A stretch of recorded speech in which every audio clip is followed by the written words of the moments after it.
అన్నమయ్య జిల్లా కలికిరి మండలం మజ్జిగవాండ్లపల్లి మేడుగుతి గ్రామము. ఎం సురేష్ అనే రైతు పేరు. 34 నారు 34 నారు ఇది వచ్చి 22,000 నాటినాడు. ఒకసారి కూడా స్ప్రేయింగ్ అనేది ఏం లేదు. ఒక మూట కూడా ఏమి ట్రిప్ల ముందు కానీ ఏం కానీ వదిలినలా. పంట బాగా వచ్చింది కానీ రేట్లు లేవు. Hello farmers, welcome back to my channel. So వీడియోలో అయితే మీరు చూసారు కదండి, ఈ ఫార్మర్ అన్న మాటల్లో అంటే ఇలా చేయండి అందరూ అనేం కాదండి నా ఇంటెన్షను.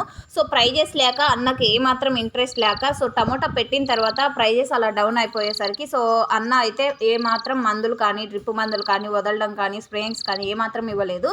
బట్ అదేదో సామెత చెప్పినట్టు అంటే ప్రైజెస్ లేవు, ఏమాత్రం మంచిగా చూసుకోకపోయినప్పటికీ సో మీరు చూస్తున్నారు కదా ఈల్డింగ్ ఎలా ఉందో.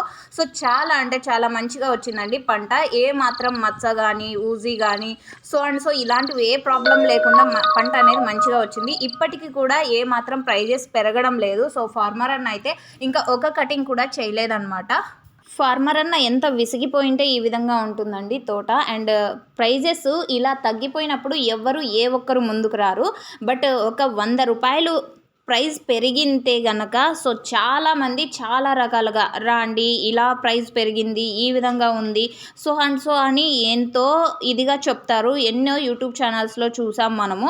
అంటే ఏది ఆకాశాన్ని తాకుతున్న ధరలు అది ఏంటేంటో థంబ్నెయిల్స్ పెట్టి చేస్తారు. బట్ ఇలా ప్రైజెస్ లేనప్పుడు ఫార్మర్స్ అన్న వాళ్ళకు ఏ మాత్రం అంటే హెల్ప్ చేయడానికి ముందుకు రారనమాట.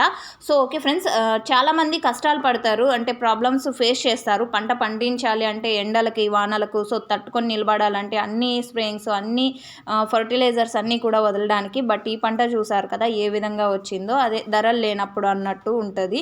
సో ఓకే ఫ్రెండ్స్, ఏదేమైనా మంచి ప్రైజెస్ రావాలని కోరుకుంటున్నాను. అండ్ ఈ విధంగా ప్రైజెస్ లేకపోవడం వలన వదిలేస్తే అండ్ అందరూ కూడా పంట తీయకపోతే పరిస్థితి ఏ విధంగా ఉంటుందో ఊహించగలం మనందరము కూడా. బట్ అయినప్పటికీ రైతుకి ఎవ్వరు కూడా హెల్ప్ చేయరు అనమాట.